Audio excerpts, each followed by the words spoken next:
Bismillahirrahmanirrahim. Ciri anu kadua tina mutakin nyaeta wa yuqimuna shalah.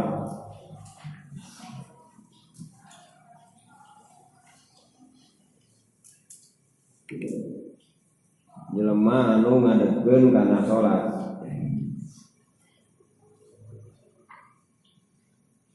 Ae bi ayatuna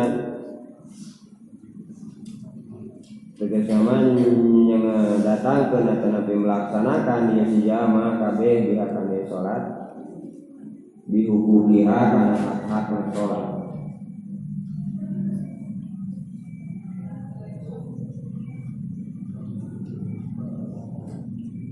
Puluhan ayat tentang anu nyampaikan tentang yuqimuna shalah.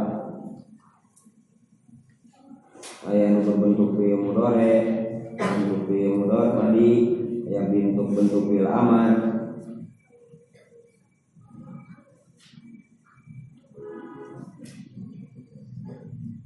Puluhan ayat.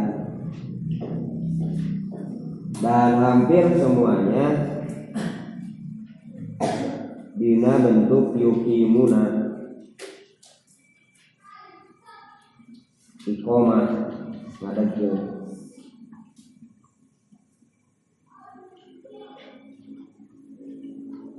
Paham na ngadegkeun nyaeta si jalma wajib ngalaksanakeun karena hak-hakna salat.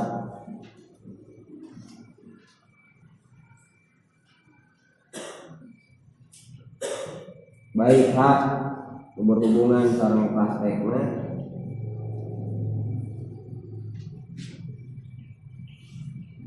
atanapi hal-hal nu berhubungan jeung pakuat pakait jeung salat.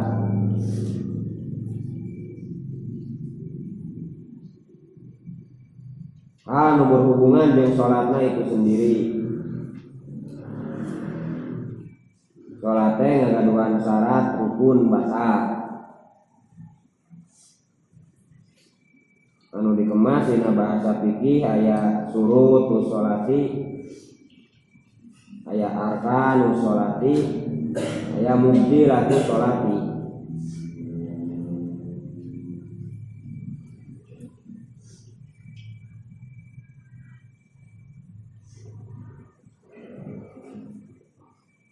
Nah ya, terutama santri-santriah ya kedah paham.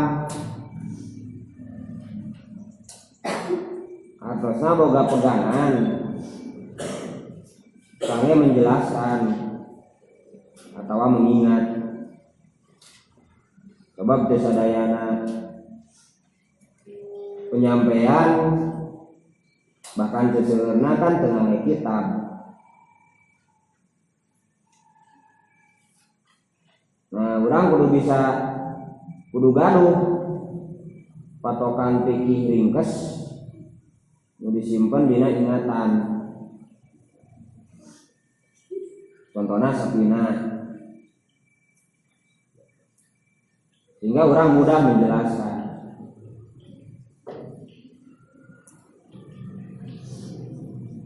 Atau secara mendalam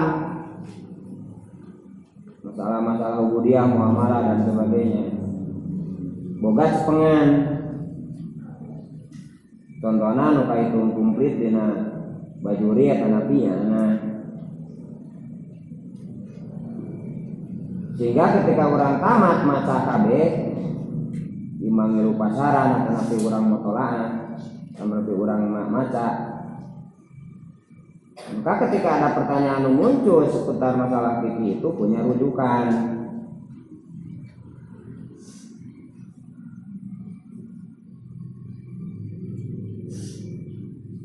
Jadi intinya ya tubuh YouTubean ya. Di pas bako pusbiku pas buk. Tapi aya maroje, aya rujukan ilmiah. Nu hasil nganalisa, hasil memperhatikan para ulama.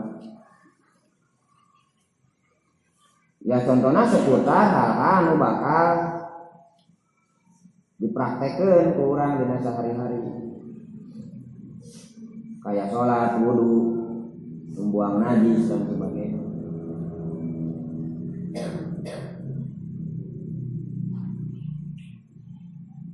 Itu kan bagian tina iqomatu sholat, nedakeun sholat. Sebab apa mau disebutkan sholat ketika tidak sesuai aturan mah? Ruku ka mana meni, sujud ka mana meni, kan terhitung sholat. Di zaman jahiliyah baheula sebelum aya Rasul tara sholat, kosong. Ngan sholat nu dilakukan ku Nabi Ibrahim kapungkur, ku milah Nabi Ibrahim itu geus jauh praktekna teh. Nu kuduna sholatna teh aya ruku aya sujud, ieu mah kalah heheotan jeung keprok. Di sisi Ka'bah, tapi manehna nyarebutna eta teh salat.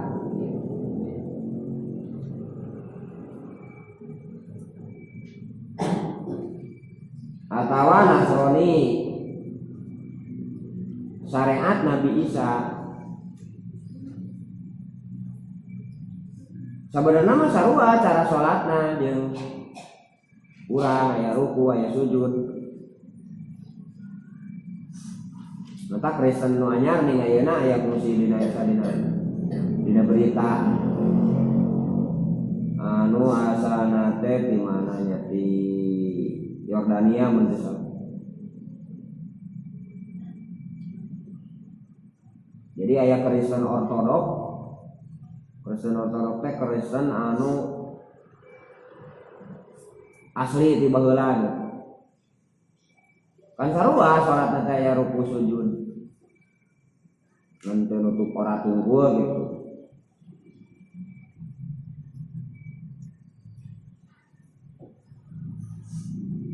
Jadi sami asalna mah. Kemudian kadeunakeun dirobah. Hiji waktuna dina sapoe sakali jadi saminggu sakali. Kedua praktekna geus lain salat deui. Disebutna ge kebaktian. Praktekna kumaha ya nyanyi. Gitu. Nah, saha nu bertanggung jawab nya tangtosna para ulamana. Sami dina Islam oke.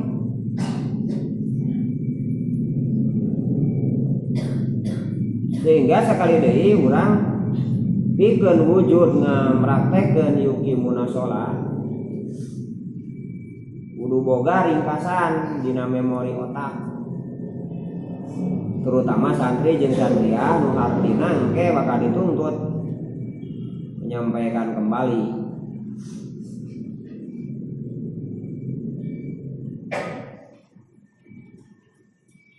Eta hal-hal nu berhubungan sareng sholat itu sendiri.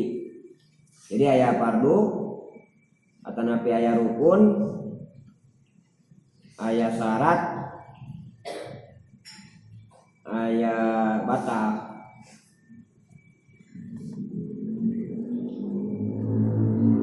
Pertama urang sakali deui kudu apa ringkasan. Contoh dina sapina surutu sholati wa sama niatun ta aya ni mah. Terus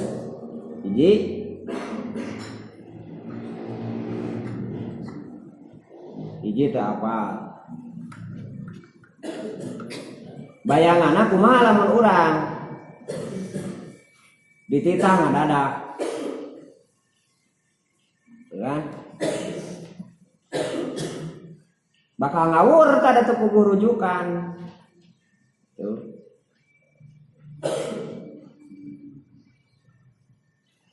Dari pidato akhlak mah sararea ge bisa, tapi pidato praktek ibadah itu kudu sing aya bedana. Jamaah majelis talim, jamaah pesantren jeung jamaah internet. Oh, kan dina internet mah aya naon ngaranna teh? Tukang mere motivasi teh motivator nya. Wah, puluhan pan motivator teh. Motivator status gitu, motivator naon rupa-rupa. Margi hal-hal nu sifatna naluriah, naluritas.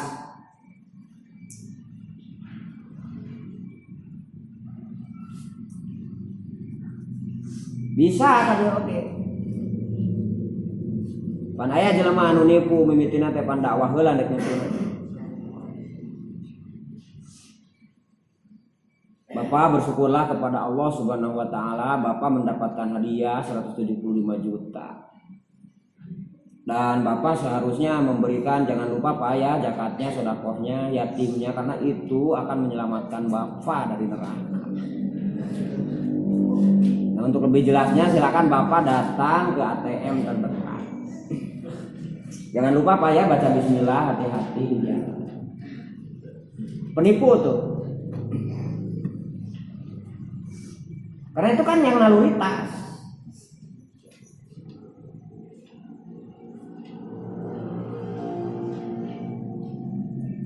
Sama yang gitu mah.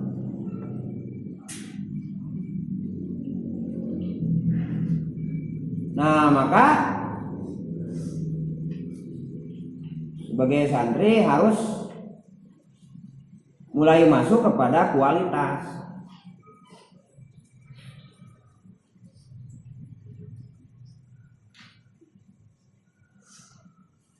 Piraku satahun tak apa sapina kan. Kane rujukan gitu.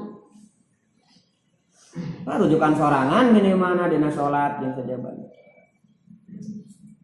Tah eta bagian tina yukimuna salat.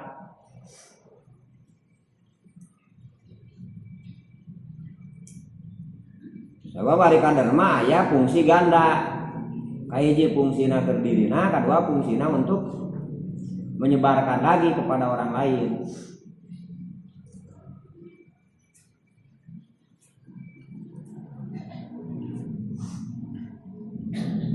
Ya minimal kan keluarganya.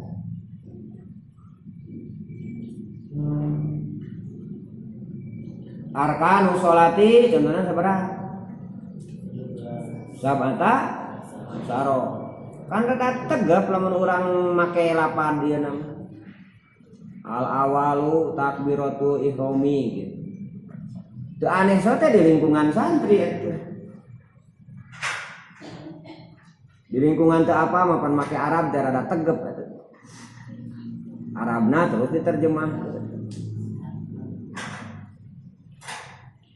Tapi nu penting nama tadi lain kergaya tapi rujukan sehingga orang punya standar. Tah geus boga standar kitu mah ketika aya masalah-masalah baru pengembangan dan sebagainya tambahan wawasan.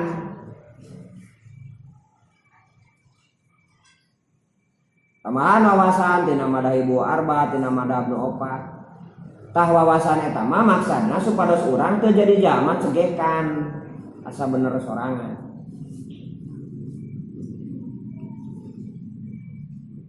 Urang sok kunut batur tara beres sholat teh langsung pan diprotes. Tah ari kitu mah pan aya wawasan moal da urang ge apa mana saha nu ngawajibkeun atawa nu nyunahkeun kunut saha nu henteu.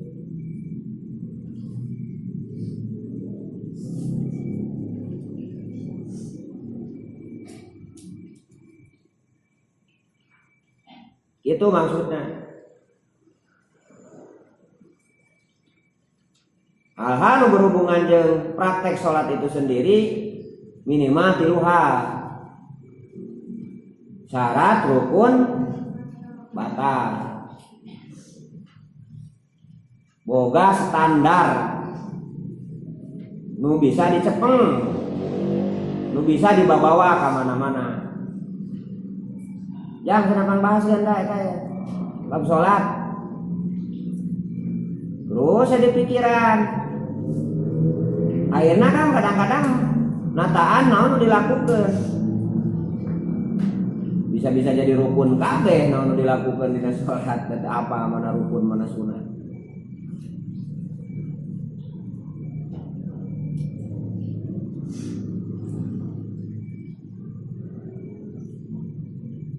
Nah, kita pahami ya. Oh, bari fikih mah ilmu nu kudu bisa sararea. Jadi engke bisa hidup balik ka imah jarang anu nanyakeun masalah alat, masalah alfiah,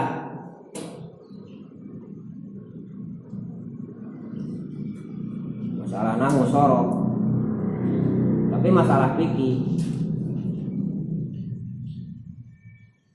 geus aya dina memori mah susah ngajawab. Mah kumaha hukumna jelema ya lamun kieu kabayang kan surahan I'anatul Thalibin teh. Da urang boga rujukan pokok.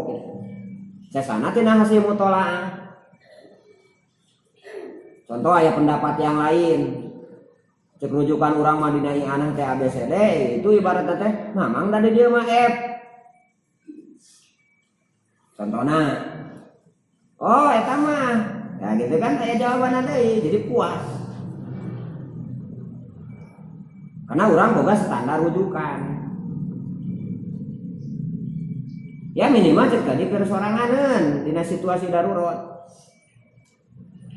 Kumaha sholat kekayaan gering, kumaha sholat kekayaan nyaba, kumaha sholat kekayaan orang ditugas ya jadi tentara atau jadi polisi, ditugas di perbatasan, saya dunia. Pan kadang-kadang date apa, tungtungnya tete sholat teh sekalian. Padahal yang usap sapatu, ayat tayamum ayat versi nu tadi teh standar hukum upami ieu. Sapina contohna kudu taneuh nu ieu. Aya taneuh nu kitu ya itu standar hukum nu urang dipahami. Mun teu aya teh angan cek tadi ge kana alternatif hukum itu banyak. Ulah nepikeun ka teu salat. Karena ketidaktahuan. Urang terjebak dina sebuah kapal di tengah-tengah cik kumaha salat. Kumaha nangtukeun kiblat. Nah itu ada di standar fikih. Yang disebutkan tadi contohnya bajuri atau ana.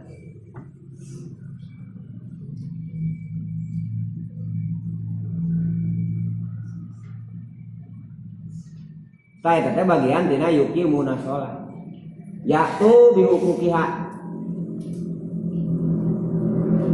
Kedua dari sisi efek sholat. Kan ketika orang mengerjakan sesuatu atau membangun sesuatu itu pasti ada efek ke lingkungan anak.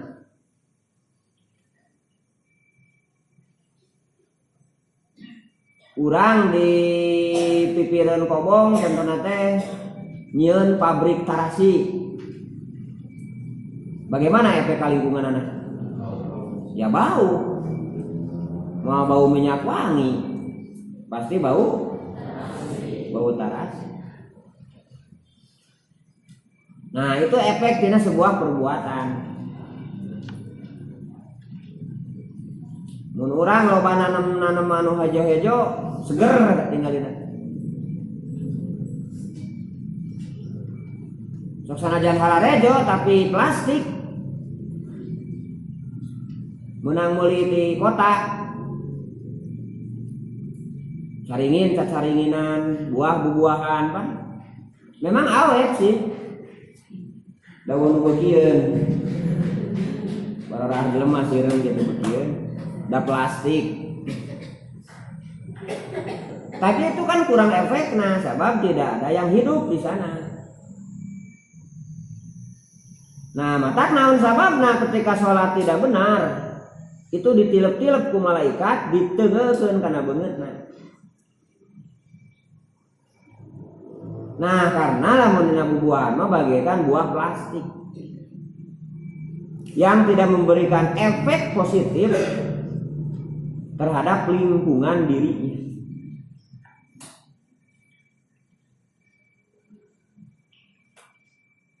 Makanya aya pesan-pesan tina salat nu dihubungkeun jeung salat contohna aqimus shalah wa atuz zakat. Salat jeung zakat teh bisa dipisahkeun. Naon sababna? Sabab dina zakat adalah ya hak orang lain.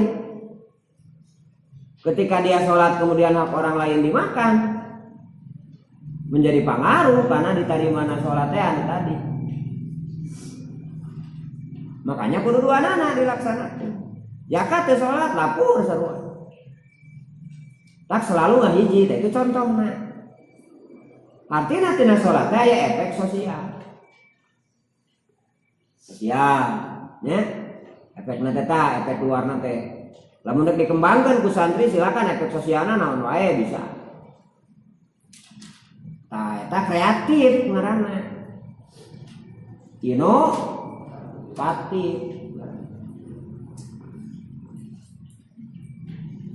Itu terus contoh teh koma jaidun deui jeung doroba jaidun. Naon contona pingil doroba we saumur-umur. Ketika si jaid teh geus barengep di tengeulan. Dan nyontohanana atuh doroba jaidun deui. Matak naon atuh tina hadis, tina Quran, kreatif. Hartosna mampu mengembangkan dari awal. Sami dina video. Kembangkeun tah pengaruh sosial tina salat. Contohna image baik, itu kan pengaruh sosial. Sok aya teh jelema nu diulem keur ieuan contohna teh nya keur naonan keur 7 bulanan atau nepi 4 bulanan atau nepi tahlilan datang ka preman anu keur alarabok contohna teh. Pak preman usaha ketuana cenah di dieu ya. Engke sore bade aya yasinan punten nya diaturana. Preman kabeh di dieu teh yasinan.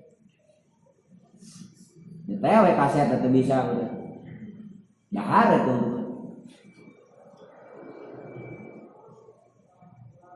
Nah artinya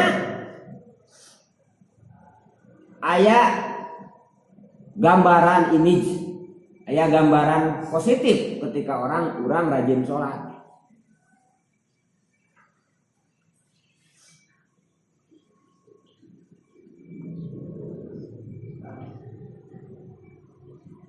Ya. Aya dangiangan supaya cenah jelema nu nyebut kudunya orang yang rajin sholat akan ganteng gitu nya. Padahal hubunganna sih sebenarnya mah antara ganteng jeung sholat. Dari ganteng jeung teh mah kumaha citakan terus.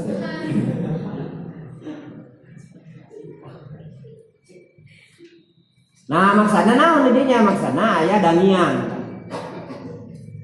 aya sesuatu nu menarik. Kan nu menarik maka dia tuh kudu nu alus menarik.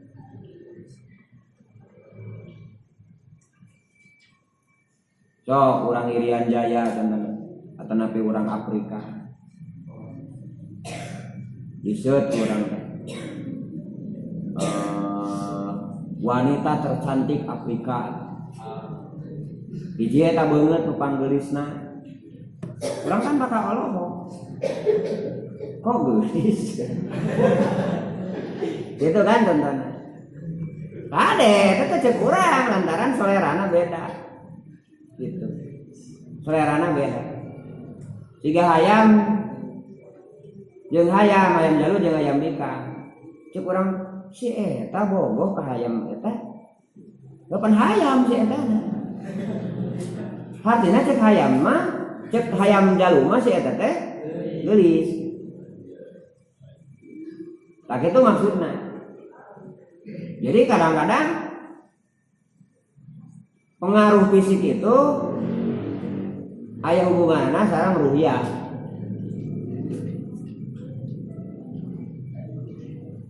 Sok jelema nu sering wudu atanapi nu getol wudu jeung nu tarapan beda aura rarayeuna teh. Sok sanajan diwedak sakumaha diwedak, jelema nu cadu wudu mah maka beda. Sanajan rarayeuna hideung cek tadi. Kayak orang Nigeria dan sebagainya. Tapi tetap aya cahaya di dalamnya. Nah, gitu maksudnya.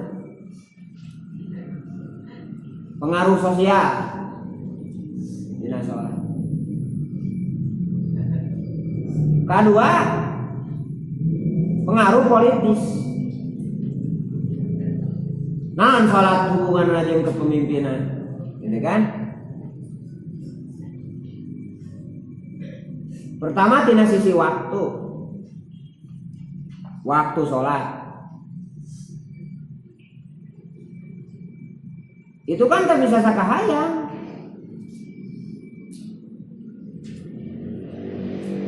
Cenah bosan sholat lohor teh jam 12 wae hoyong jam 10 kali-kali mah teu bisa. Kemudian standar waktu, kan itu harus ada kesepakatan. Siapa yang menentukan itu? Ya jama'i, yaitu kepemimpinan menentukan. Kesepakatan tentang waktu. Contoh di Indonesia tadi cikene orang sholat maghrib. Nah di Manokwari mah ya teh geus sholat isya bahkan geus leuwih.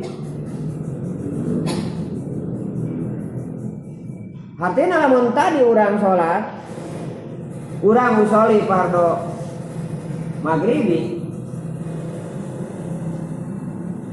tah babaturan orang muslimin muslimat nu aya di Manokwari mah usoli fardo isya'i dalam waktu yang sama, tapi hitungan jam berbeda.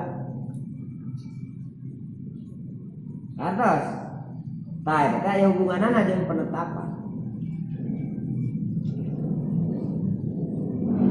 Penetapan waktu, penetapan tempat. Nah, ieu mah rada kurang berfungsi di urang oge. Coba ya aturan peuntaseun masjid beh dituna oge aya masjid deui.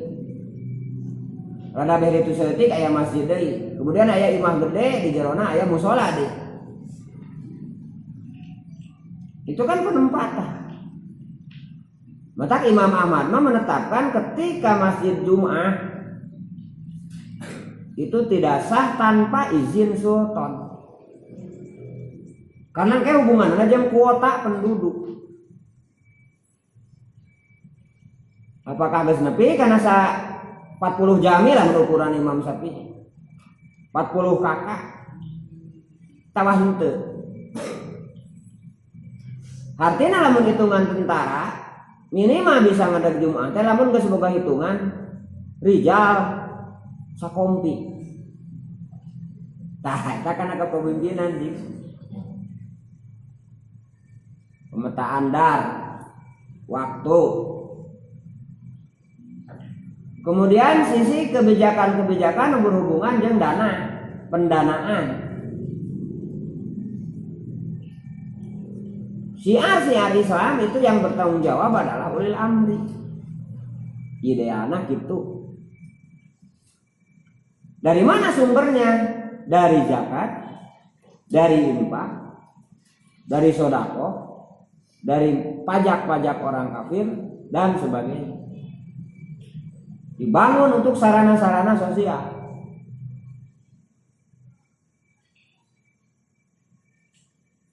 Sok tinggal Rasul membentuk atau napi ngebangun Masjid Kuba. Itu masjid yang pertama dibuat. Kemudian ngadama Masjid Madinah. Kadienakeun diteraskeun kepada para khalifah. Artinya ya sekian persen dana operasional negara untuk penegakan sholat. Katilu berhubungan jeung hukum. Nah, urang apa minimal dina kitab anu ipis contohna Sulam Taufik, salah satu dosa besar, dosa badan anu gede teh adalah tarkus sholat amdan muta'amidan, ninggalkeun sholat secara sengaja. Cek bahasa fikihna dina eta kitab wayus tatabu, mangka dipentat dituntut tobat eta si jelema. Terus ku pamimpin ditewak jelema nu kitu, kemudian ditanya disiplin supaya sholat, dikontrol lamun geus daek sholat antep atasna berubah. Teu sholat deui tewak deui, kemudian didik deui ancam sieuna. Salamun geus 3 kali mapan bari sementara manana seorang mukmin dan seorang muslim itu dihukum. Nah, urang apa hukuman itu? Kade kalian bukan tingkatan keluarga, bukan tingkatan RT. Sanajan ibarat teh sak kabupaten geus pada satuju saarea. Kegewe teu bisa. Itu adalah kebijakan politis.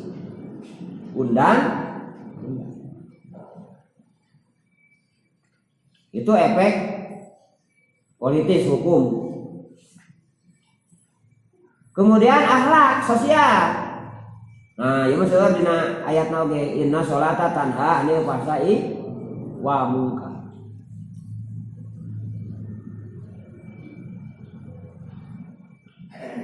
Qad aflaha mu'minun alladzina hum fi sholatihim khashi'un. Akimi sholat alid dzikri. Itu adalah pembangunan akhlak ku sholat. Ketika jelma mau mencuri ya, lamun sholat natanha minimal ingat orang sok sholat, lamun hasil mencuri tersebut dipakai kan menghalangi terhadap sholatna. Da bajuna haram atau anu dimakan haram. Nah, eta tanha anil fahsya'i wa munkar. Atau minimal bagi dirinya membatasi. Dulu disampaikan bahwa dina fikih bahwa sholat adalah cara agama Islam ikan menyibukkan manusia supaya terhindar dari hal-hal sifatnya negatif. Dengan frekuensi sholat, interval sholat 5 waktu. Contoh, di lohor ke asar, di asar ke maghrib, di maghrib ke isya, di isya ke subuh, di subuh ke lohor. Itu interval waktu tersebut komo lamun jeung sunatna antara lohor jeung asar aya, antara asar duhur jeung subuh aya duha, antara isya jeung subuh aya tahajud. Jadi artinya orang bakal per 3 jam ngalaksanakeun sholat. Artinya jelema sok sanajan jelema eta masih kena boga karakter nyampurkeun antara sholat jeung doraka. Minimal kabatasi lamun jelema eta daek sholat. Contoh ibarat teh ini jam 7 datang ke kafe. Kemudian idenya melakukan kejahatan atau napi kadorakaan. Pas kirining jam 8 aya alarm, aduh duha heula pan. Kemudian waktu lohor terus minimal kabatasi sosanajan eta teh kan masih kena salah cek tadi. Sabab salat teh kudu tanha anil fahsya'i wa munkar. Itu efek sosial. Kemudian muatan tadrib, pendidikan. Salatnya bakal ngalatih disiplin ka urang. Jadi menyempatkan waktu dari sekian banyak untuk sholat.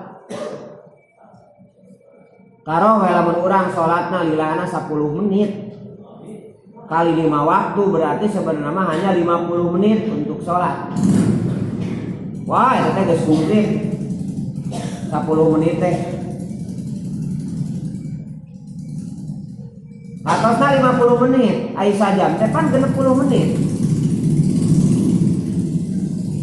Lamun dilempengkeun urang nyiapkeun waktu keur salat teh sekitar 1 jam dari 24 jam. Cukup sederhana kan, cukup sebentar. Dan nusa jam ieu akan berpengaruh tadi karena segala hal, terutama teh jaga diawali dengan alam kubur. Diawali dengan alam kubur. Pentadribannya disiplin waktu. Kemudian dina berjamaah, disiplin komando, disiplin perintah. Dimimiti adan, jelas kan suruhanana. Ngabejaan waktuna jelas. Waktosna ge jelas. Koma sami. Ngajajar. Aya aturanana teu bisa engko berjamaah imamna dihareup congcong we cicing di tukang di situ. Tapi niat berjamaah pan teu kaci. Nilainya teu aya. Atosna di dinya ya disiplin saf, disiplin barisan. Disiplin komando teu bisa miheulaan karena keputusan imam. Imam lila teuing tungtungna mah dah. Imam cenah dagoana dina sujud. Sujud ya tieulah dipayun. Bari ngantosan imam. Malah batal salatna lain berjamaah namun ku salatna we batal karena miheulaan kedua rukun tanpa udud. Atawa maneurikeun maneh. Kan bae da sok hararese cenah imamna eta mah rek ruku teh. Kalem we kenging ka udag. Imam geus ruku cak kalem we kenging ka udag. Imam geus sujud kalem. Geus sujud kadua kakara diberi. Diberi. Batal ninggalkeun rukun, 2 rukun tanpa udzur. Tah itu aturan. Jadi lamun ieu salat akimu sakali deui. Salat ieu tegak dina diri pribadi atau jama'i. Wah, ini akan memberikan efek yang sangat dahsyat yang besar. Contohnya aturan berjamaah, nu tadi deh mata kudu tadi boga rujukan oke. Jadi orang bisa kebayangkeun. Teu meunang nyieun berjamaah anu sarua dina berjamaah. Sementara di dinya ya berjamaah, kecuali nang ngadaguan beres. Tanu. Contoh ieu da berjamaah ieu nyieun grup kadua di ditu bari salatna sarua. Lamun salatna beda mah contohna grup nu kadua teh karena musafir di jama' jeung di kosor. Kan teu meunang jelema nu ngosor ngamum ka jelema nu sampurna salatna. Lamun sabalikna meunang. Jelema keur kosor urang ngamum tah salatna biasa, da urang mah urang dinya. Bisa. Tapi lamun jelema nu ngosor ngamum ka nu sampurna ieu kan teu bisa. Itu contoh. Nah, mata sekali deui harus paham. Penegakan sholat berhubungan dengan sholat itu sendiri, oke, efek-efek di luar sholat. Karena itu bagian dari yuqimunas sholat. Atasna lamun urang geus biasa ngalaksanakeun sholat poe ieu, maka tuntutan pesan poe ieu punten tingkatkanlah. Sholat menjadi efek positif ke diri urang. Sehingga ketika melakukan maksiat itu sadar bahwa orang adalah sok sholat. Baik urusan jeung masyarakat sosial, tapi urusan sareng dosa-dosa nu sifatna mahdoh, anu langsung ka Allah. Tah sakitu meureun penjelasan tina aladina yuqimuna sholah. Salong ke dipayun bakal seueur urang ulas deui. Kantun ke wa mimma razaqnahum yunfikun. Mudah-mudahan yuqimuna sholah sakali deui pesan tadi ke santri ti ayeuna kudu siap punya rujukan nu bisa ku urang diandalkeun ketika urang ngabejaan batur ngabahas atawa ya keur sorangan minimal. Standar nu ringkes supaya teu salah kaprah. Rupina sakitu anu kapiatur. Mudah-mudahan ada manfaatna. Akhirul kalam. Assalamualaikum warahmatullahi wabarakatuh. Sadaqallahul adzim wa sadaqa rasul